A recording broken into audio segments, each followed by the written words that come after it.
Let's bring in retired FBI Special Agent Mary Ellen Otoole, who has worked with the Behavioral Analysis Unit. Mary Ellen, good to see you. Haven't seen you in a while under difficult circumstances, but it's nice to have you on the air. Thank you. Good to be here. So let's start with yesterday's arrest. What do you make of the idea that the suspect would actually call the police on himself, as police officials say the alleged suspect or the suspect did? So if he actually did call in himself, and they confirmed that, it's very preliminary. But I would say that one of the strong possibilities is that he wants credit for what he did. He wants people to know that he's the one that's responsible. And I know that for a lot of your viewers, that's very difficult to understand. Why in the world would somebody want credit for such a violent crime? But there are a number of offenders that are motivated by that. They're motivated by the attention, and they do want to get credit for their crimes. This wasn't a very strategic, stealthful offender. He left evidence behind. He stayed pretty close to the area. But one of the strongest motivating factors, it appears, based on his prior videos and statements and so forth, he wanted attention.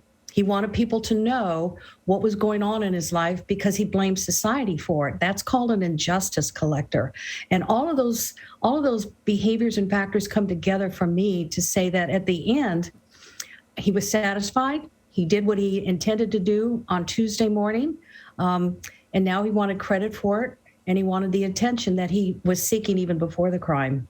That's really interesting, especially considering that he was arrested in East Village, one of the busiest neighborhoods in Manhattan. Yeah. So certainly not someplace that you would go if you were looking to hide or evade capture, you would think. But I wanted to ask you, in Mueller's piece a few minutes ago, we heard that the suspect's arrest record really spans more than a decade across several states. This is a long criminal record that we're learning about. And those previous arrests, including charges of possession of burglary tools, also a criminal sex act. Were there signs that he was building up to something like what happened in the subway?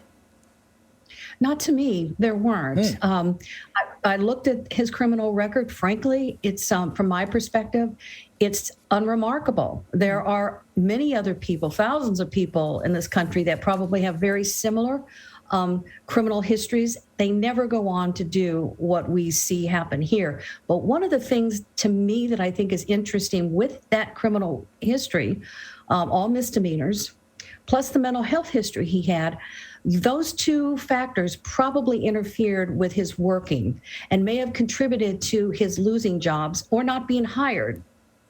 All of that would have contributed to that anger, that injustice collecting. Why can't I get hired? It's not my fault. It's other people's fault because they're not hiring me. So to me, it's not remarkable, but it may have contributed to why he lived the life that he lived and why now he's blaming other people for the outcome. So, Mary Ellen, we've talked about this in the past. I mean, a lot of people are going to see and have found his social media posts where he's posted hate-filled, racist posts on social media.